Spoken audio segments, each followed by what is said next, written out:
नमस्कार, मैं Neha Jain, assistant professor electrical and electronics department NIT greater Noida.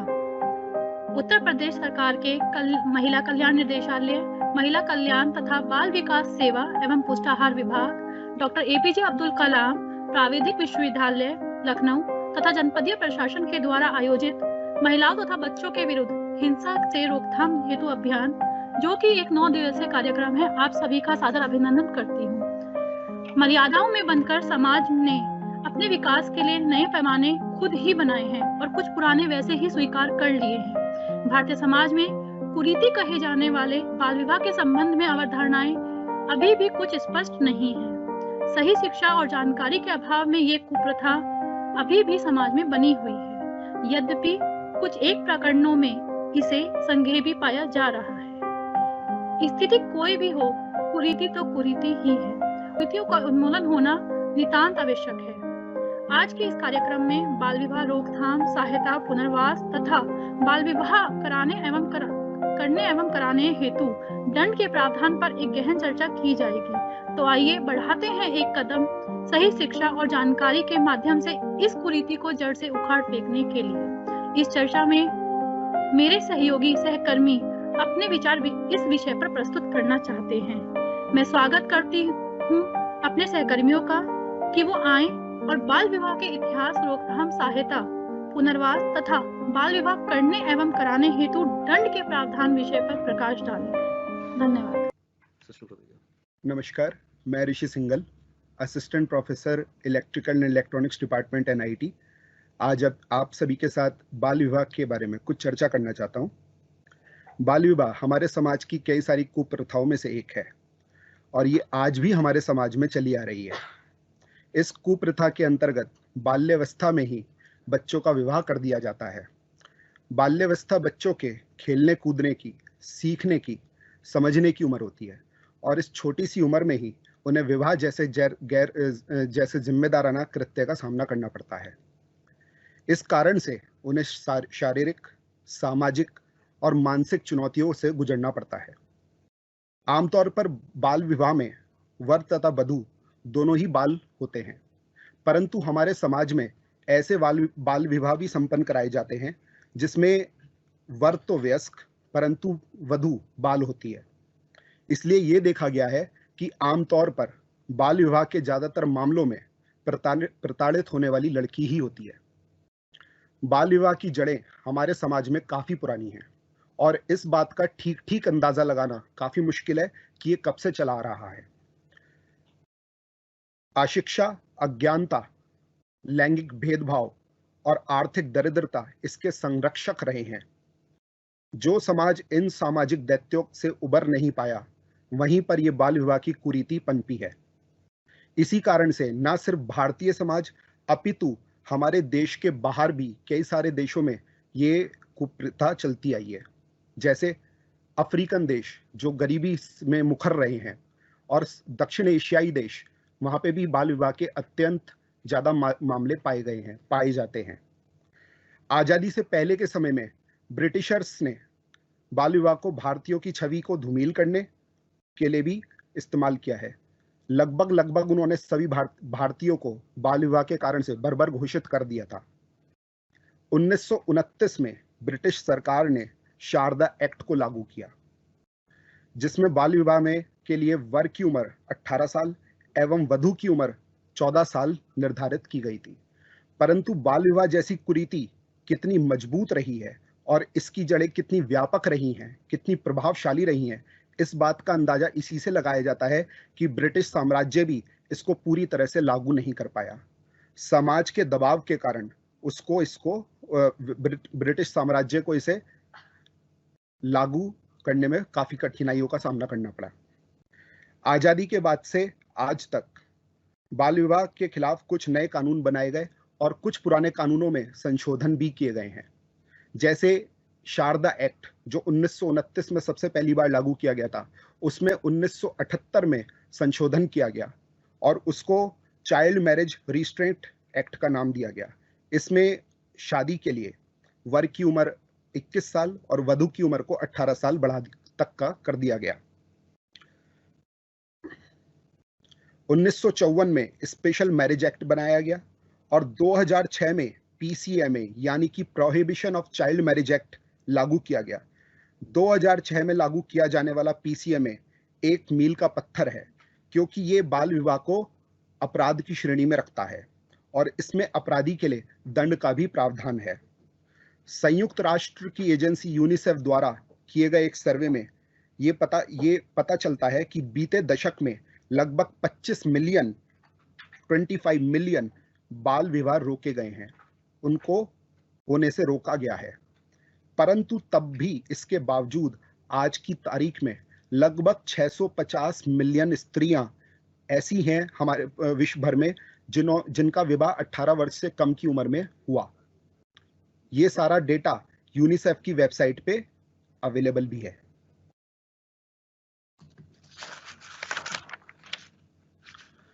सरकारें बाल विवाह को रोकने हेतु चाहे जितने भी कानून बना लें, लेकिन एक तथ्य हमें स्वीकार करना होगा कि ये कुरीति तब तक नहीं रुकेगी जब तक हम अपने समाज को कुछ दैत्यों से मुक्त नहीं करा देंगे। और ये दैत्य हैं पारंपरिक अंधविश्वास, अज्ञानता, सामाजिक एवं धार्मिक मान्यताएं, महिलाओं के प्रति होने वाली हिंसा तथा यौन उत्पीड़न, गरीबी और इनमें सबसे ऊपर अशिक्षा। जब तक हमारे समाज में अशिक्षा का माहौल रहेगा, लोगों में जागरूकता नहीं आएगी, कोई भी कानून बाल विवाह को रोकने में असमर्थ ही होगा। इसलिए हमें शिक्षा का माहौल बनाना होगा और लोगों को इसके प्रति जागरूक करना होगा कि बेटियों को बोझ ना समझें। नमस्कार। मैं Sapna Rai, assistant professor electrical and electronics engineering department NIT greater Noida से आज मैं बाल विवाह के दुष्परिणामों पर प्रकाश डालना चाहूंगी। बाल विवाह के दुष्परिणामों में सबसे घातक है कम उम्र में गर्भावस्था। कम उम्र में गर्भावस्था का परिणाम होता है लड़की के मरने की ज्यादा आशंकाएं, बच्चों में कुपोषण, विकलांगता और शिशु मृत्यु दर में बढ़ोतरी की आशंका। बाल विवाह से शारीरिक और मानसिक विकास पूर्ण रूप से नहीं हो पाता है और बच्चे अपनी जिम्मेदारियों का पूर्ण निर्वहन नहीं कर पाते हैं। बाल विवाह के संदर्भ में मैं कहना चाहूंगी कि बाल विवाह केवल लड़कियों के जीवन को ही प्रभावित नहीं करता है, बल्कि लड़कों के जीवन को भी उतना ही प्रताड़ित करता है। विवाह से उपजी जिम्मेदारियां उन्हें पनपने और अपने जीवन के बारे में सपने देखने के अधिकार से वंचित कर देती हैं। जिन बच्चों का बाल विवाह होता है, जब वे बड़े होकर शिक्षित वर्ग में सम्मिलित होते हैं तो उन्हें कई बार सामाजिक ताने और अपमान का सामना करना पड़ता है, जिसके चलते वे अपने बाल विवाह की बात को छुपाते हैं, सार्वजनिक रूप से जाहिर नहीं करते और कई बार मानसिक रूप से इतने दबाव में आ जाते हैं जिसके कारण वे ये रिश्ता भी तोड़ देते हैं, जिसका असर दोनों पर ही बराबर से पड़ता है। बाल विवाह किसी बच्चे को अच्छे स्वास्थ्य, पोषण और शिक्षा के अधिकार से वंचित करता है। उन्हें कौशल विकास के अवसर नहीं मिल पाते हैं। इस सब के चलते अशिक्षा दर में वृद्धि होती है। अशिक्षा दर में वृद्धि होती है जिसके कारण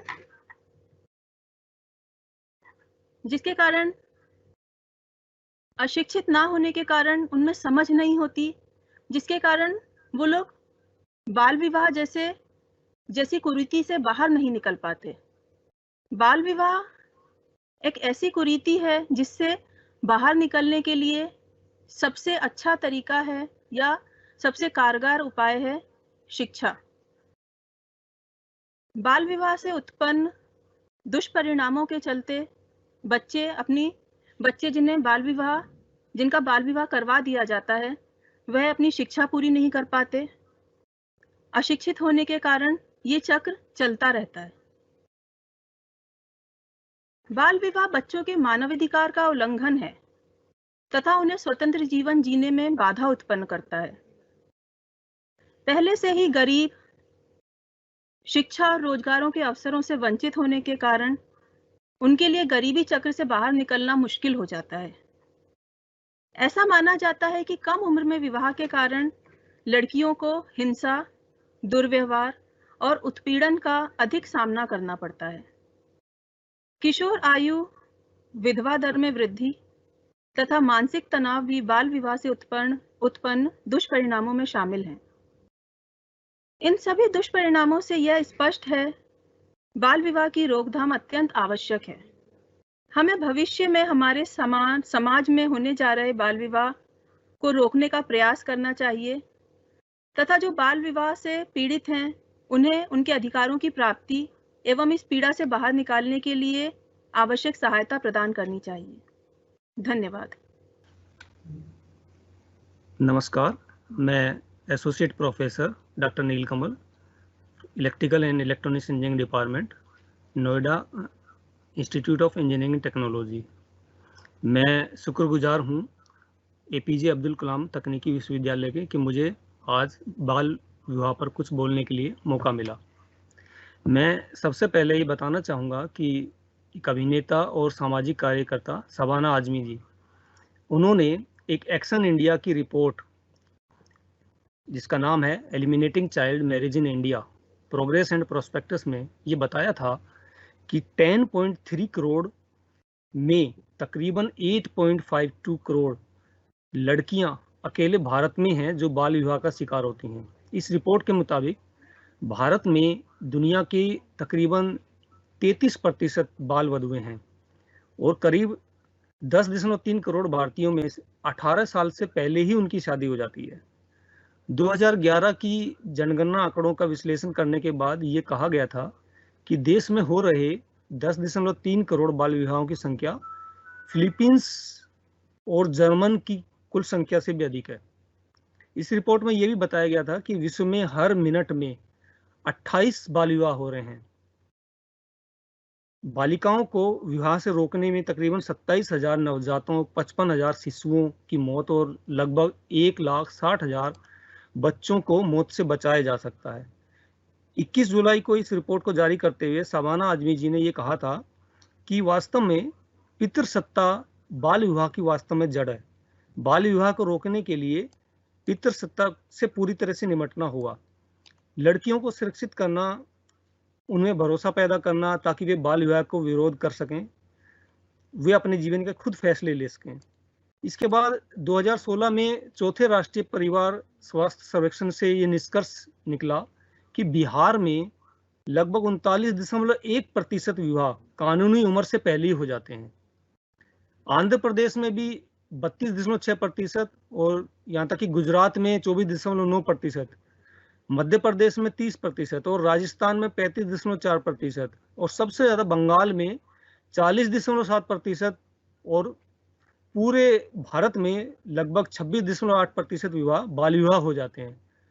जरा सोचिए कि दुनिया में सबसे आगे होने की चाहत रखने वाला भारत, जो कि 1980 से ही लगातार कंप्यूटर के इस्तेमाल को लगातार बढ़ावा देने के लिए दिन रात कोशिश कर रहा है, आर्थिक महाशक्ति बनने की 1991 की आर्थिक उदारीकरण और निजीकरण की घातक नीतियों को उसने तुरंत अपना लिया, पर बाल विवाह को रोकने का कानून वास्तव में 2006 में ही आ पाया है।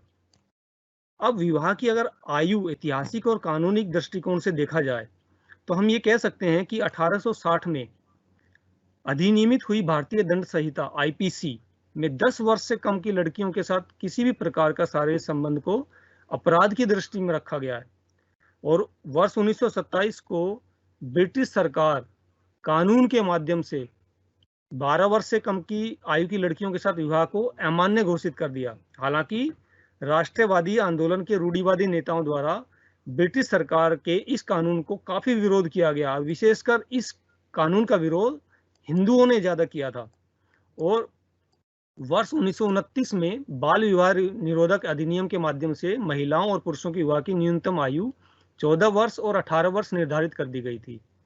वर्ष 1949 में संशोधन के माध्यम से महिलाओं के लिए विवाह की न्यूनतम आयु 15 वर्ष बढ़ा दी गई। इसके बाद वर्ष 1978 में इस कानून को एक बार फिर से संशोधन में लाया गया और महिलाओं और पुरुषों के लिए विवाह की न्यूनतम आयु को 18 साल और 21 साल कर दिया गया। 1954 में एक विशेष विवाह अधिनियम बनाया गया, बाल विवाह निषेध अधिनियम 2000 से 2006 से महिलाओं और पुरुषों के लिए विवाह की न्यूनतम आयु 18 और 21 वर्ष निर्धारित कर दी गई, जो अभी तक चल रही है। न्यूनतम आयु में परिवर्तन की हमें आवश्यकता क्यों पड़ रही है, तो इसके बारे में मैं ये बताना चाहूँगा कि जो यूनिसेफ है उसके आधिकारिक आंकड़े ये बताते हैं कि विश्व भर में 5 वर्ष से कम उम्र के सभी बच्चों के प्रत्येक 5वें बच्चे की मृत्यु भारत में ही होती है। इन आंकड़ों से अब ये पता चल रहा है कि भारत में शिशु मृत्यु दर काफी खतरनाक स्थिति में पहुंच गया है।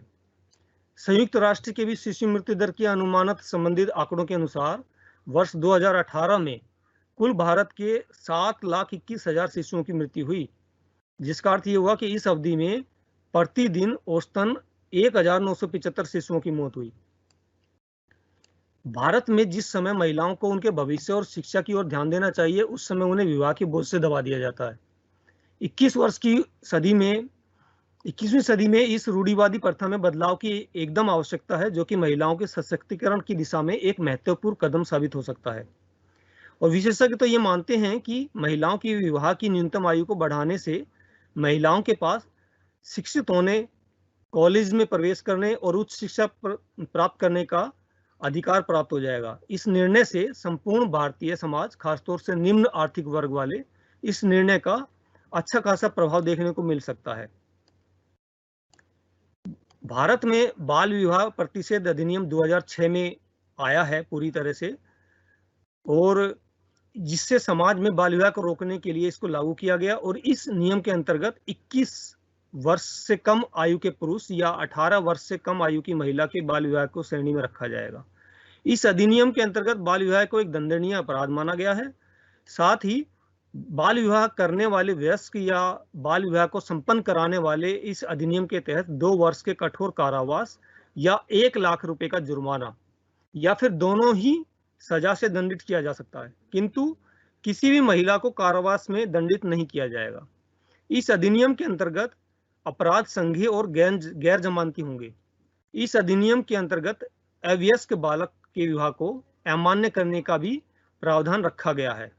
अंत में हम इस निष्कर्ष पर पहुंचते हैं कि महिलाओं के विवाह की उम्र को बढ़ावा महिला सशक्तिकरण, महिला शिक्षा की दिशा में एक महत्वपूर्ण कदम।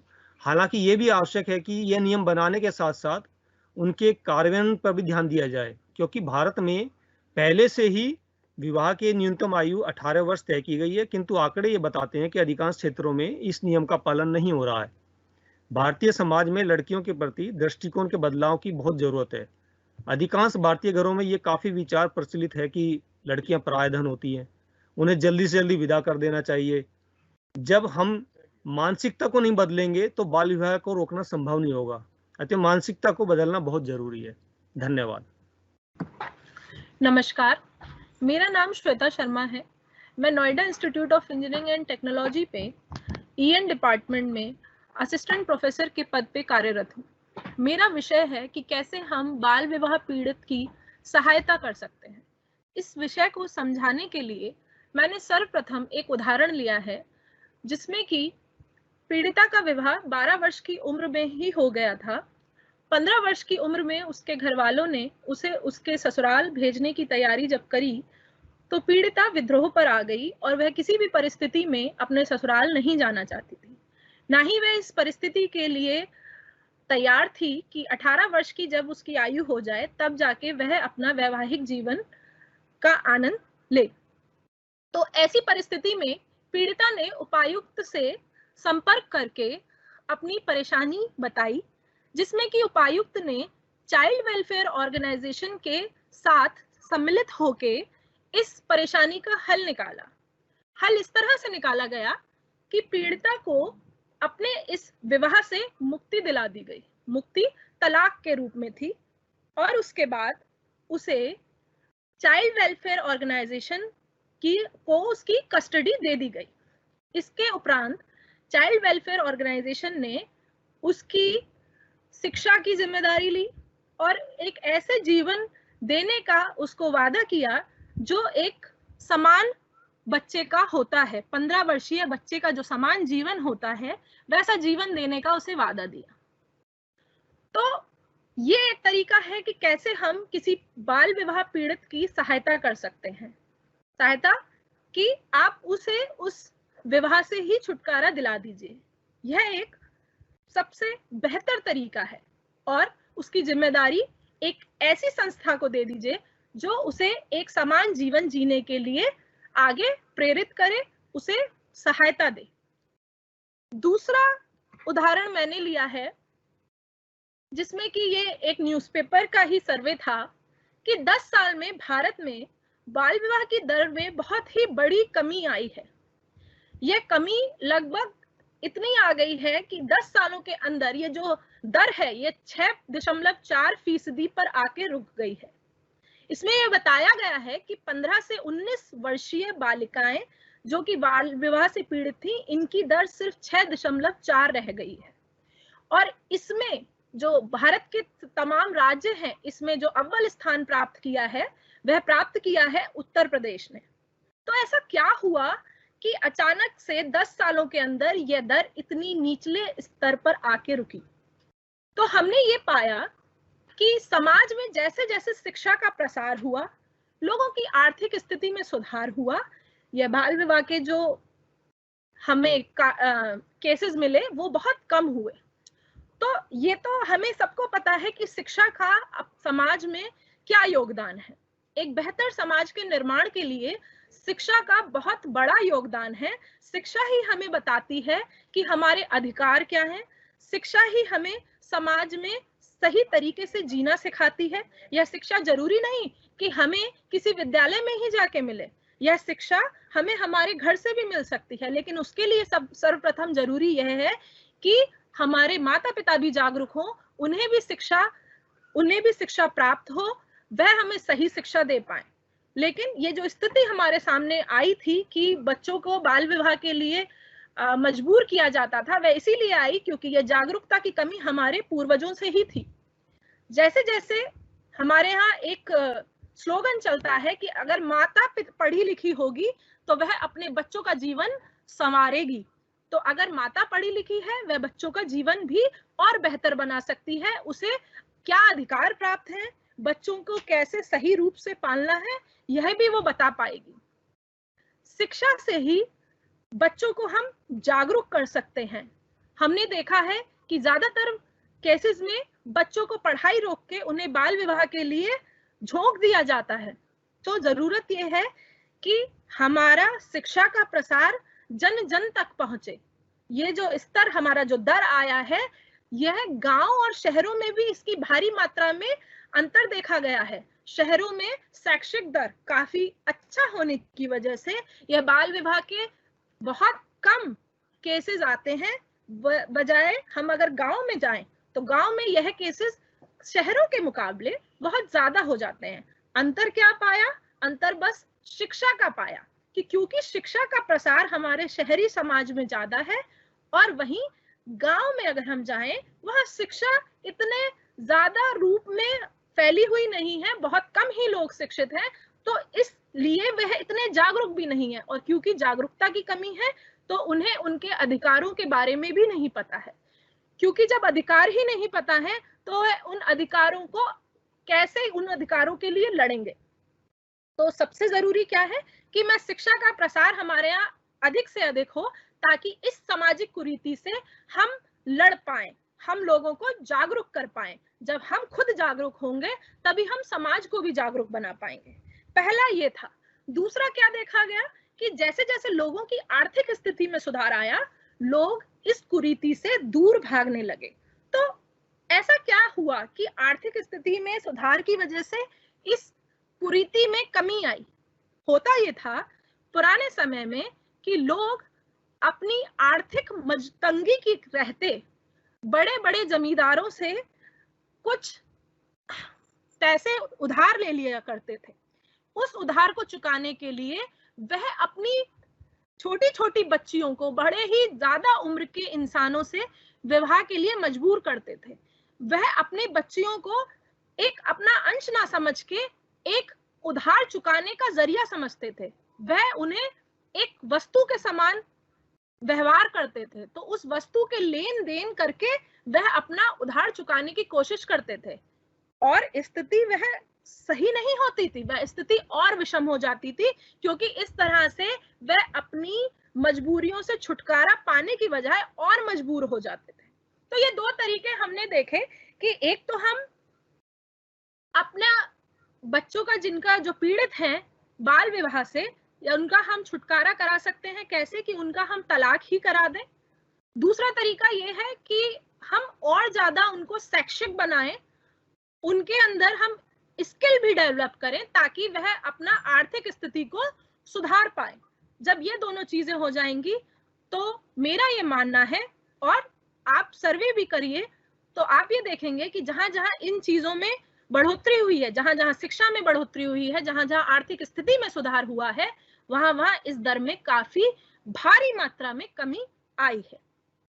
तीसरा है कि हम इसको समराइज करते हैं, कंक्लूजन क्या निकल के आता है। तो अगर आपको बाल विवाह पीड़ित की सहायता करनी है तो सबसे जरूरी ये है, पहला कदम जो आप उठाएं कि अगर आप ऐसा होता देख रहे हैं तो पहले आप सरकारी एजेंसियों को कांटेक्ट करें, उन्हें बताएं। पहला कि आप जो पहला कदम उठा सकते हैं वह कि आप अपने लोकल पुलिस की मदद लें, उन्हें बताएं कि ऐसा ऐसा कुरीति हमारे समाज में हो रही है, होने जा रही है, उनको इस बारे में अवेयर कराएं ताकि उनके पास ये अधिकार होता है कि वह जाके इसको रोक पाए। दूसरा, फिर वो क्या करेंगे, वो जो भी कंसर्न अथॉरिटीज होती हैं जैसे कि ministry of women and child development और भी इस तरह की हमारी सरकारी एजेंसियां हैं जिनको वह संपर्क में लाके उस बच्चे की मदद कर सकते हैं, उसकी कस्टडी आप उन्हें दे सकते हैं, वो उसे एक सहज जीवन, एक सामान्य जीवन जीने के लिए प्रेरित करेंगे, उसका शिक्षा का सारा अधिकार अपने हाथों में लेके उसको शिक्षित करेंगे ताकि वह बच्चा समाज में एक बेहतर जीवन जी पाए। दूसरी सबसे जरूरी बात क्या है कि जो हमारी पीड़ित हो उसकी काउंसलिंग बहुत जरूरी है, उसको जागरूक बनाना बहुत जरूरी है, उसको ये बताना बहुत जरूरी है कि आप अगर इस कुरीति में संग्रहित रहेंगी तो आपको क्या क्या नुकसान होगा, आपका जीवन किस तरह से बदलेगा और आपका सामान्य जीवन कैसा हो सकता है अगर आप इसमें लिप्त नहीं रहेंगी। तो ये बताना बहुत जरूरी है कि एक सामान्य बच्चे का जीवन कैसा होता है, ये जानकारी उस बच्चे को करानी बहुत जरूरी है। और अगर आप इस कुरीति में ग्रसित रहेंगी तो आपका जीवन कैसा होगा, आप क्या बन सकती थी और आपको क्या कहाँ पे लाके रोका जा रहा है, ये उस बच्चे को अवगत कराना बहुत जरूरी है। अगर हम ऐसा करा लेंगे, उसे जागरूक कर देंगे तो वह बच्चा इस कुरीति से बाहर आ पाएगा, वह क्रांति के मोड़ में ला पाएगा। तीसरा जो बहुत अहम है वो है कि उस पीड़ित के माता पिता और उसके जो सास ससुर हो चुके हैं उनकी भी काउंसलिंग बहुत जरूरी है कि उनको भी जागरूक करा जाए कि क्यों एक छोटी नादान बच्ची से अपने बड़े बेटे की या किसी बूढ़े की शादी कराना किस तरह से गलत है और इसका उन पे क्या गलत असर पड़ेगा, उस बच्ची पे क्या असर पड़ेगा, इस बात के बारे में उन्हें अवगत कराना भी बहुत बहुत जरूरी है। धन्यवाद। सभी को नमस्कार, मैं Manisha Arora, assistant professor in electrical and electronics department NIT greater Noida से बाल विवाह निरोधक अधिनियम व दंड पर प्रकाश डालना चाहूंगी। 1978 में आए एक्ट के अनुसार लड़की के लिए 18 वर्ष से पहले की आयु में विवाह और लड़के के लिए 21 वर्ष से पहले की आयु में हुए विवाह को बाल विवाह के रूप में परिभाषित किया गया है और यह प्रथा को मानव अधिकार का उल्लंघन माना गया है। भारत में बाल विवाह लंबे समय से एक मुद्दा रहा है क्योंकि पारंपरिक, सांस्कृतिक और धार्मिक संरक्षण में इसकी जड़ों से लड़ने के लिए कड़ी मेहनत की जा रही है। 2001 की जनगणना के अनुसार 15 वर्ष से कम उम्र की 1.5 लाख लड़कियां पहले से ही विवाहित हैं। ऐसे बाल विवाह के कुछ हानिकारक परिणाम हैं जैसे कि शिक्षा का प्रारंभिक दौर में ही बाधित होना, परिवार और दोस्तों से अलगाव होना, यौन शोषण, जल्दी गर्भावस्था और स्वास्थ्य जोखिम, घरेलू हिंसा की चपेट में आना, उच्च शिशु मृत्यु दर, कम वजन वाले शिशुओं का जन्म होना इत्यादि। अधिनियम का उद्देश्य बाल विवाह और इससे जुड़े आकस्मिक मामलों पर पूर्ण प्रतिबंध लगाना है। यह सुनिश्चित करने के लिए समाज के भीतर से बाल विवाह का उन्मूलन किया जाता है। भारत सरकार ने बाल विवाह निरोधक अधिनियम 1929, जिसे कि ब्रिटिश लॉ द्वारा प्रस्तुत किया गया था, सबसे पहले प्रस्तुत किया। उसमें कुछ चेंजेस करते हुए पहले के कानून की जगह बाल विवाह अधिनियम 2006 को भारत सरकार ने प्रस्तुत किया। बाल विवाह अधिनियम 2016 भी अब प्रस्तुत किया जा चुका है, जो अभी विचाराधीन है। बाल विवाह को रोकने के लिए हमारे समाज में सबसे ज्यादा काम समाज सेवी हरविलास शारदा ने किया। यह नया अधिनियम बाल विवाह पर रोक लगाने, पीड़ितों को राहत देने और इस तरह की विवाह को बढ़ावा न देने के लिए प्रस्तुत किया गया है। कानूनी प्रावधान के अतिरिक्त धार्मिक मापदंड से भी इस आयु को प्रस्तुत किया जाता है, जैसे कि हिंदू धर्म में 15 साल, मुस्लिम धर्म में 7 साल और ईसाई धर्म में 12 साल।